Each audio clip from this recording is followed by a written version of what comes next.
Hi! నా పేరు జోష్న. నేను ఒక కౌన్సెలింగ్ సైకాలజిస్ట్‌ని. కొత్తగా వచ్చినట్లయితే వెల్కమ్. ఇది ఒక క్రిస్టియన్ ఛానల్. మనం కొంతమందిని క్షమించడానికి కొంచెం కష్టపడుతూ ఉంటాము. చాలా నేనసలు చచ్చినా ఈ మనిషిని క్షమించలేను అనే అంత మాటలు కూడా అంటుంటాము. అయితే యేసుక్రీస్తు ప్రభువారు శత్రువుల్ని క్షమించండి అని క్లియర్‌గా చెప్పారు. చాలా ఉపమానాలిచ్చారు. క్షమించడం వలన మనం మన శత్రువులకి ఏమి మేలు చేయట్లేదు కానీ, అది మనకి మాత్రమే మేలు చేస్తుంది. అది మనకి మెంటల్ పీస్ ఇస్తుంది. యేసుక్రీస్తు ప్రభువారు మీరు మీ భారాన్ని నా మీద వెయ్యండి అని అన్నప్పుడు, ఈ అన్‌ఫర్‌గివ్‌నెస్ అనేది కూడా ఒక భారం లాంటిది. మనం మోయాల్సిన అవసరం లేదు.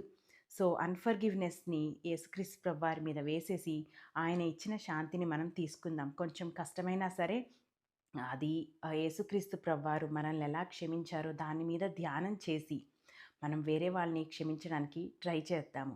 ఇంకొక పాయింట్ ఏంటంటే, మనం అన్‌ఫర్‌గివ్‌నెస్‌లో ఉంటే శత్రువుకి స్థానం ఇచ్చినట్టు అవుతుంది. ఇక్కడ నేను చెప్పే శత్రువు సాతాను.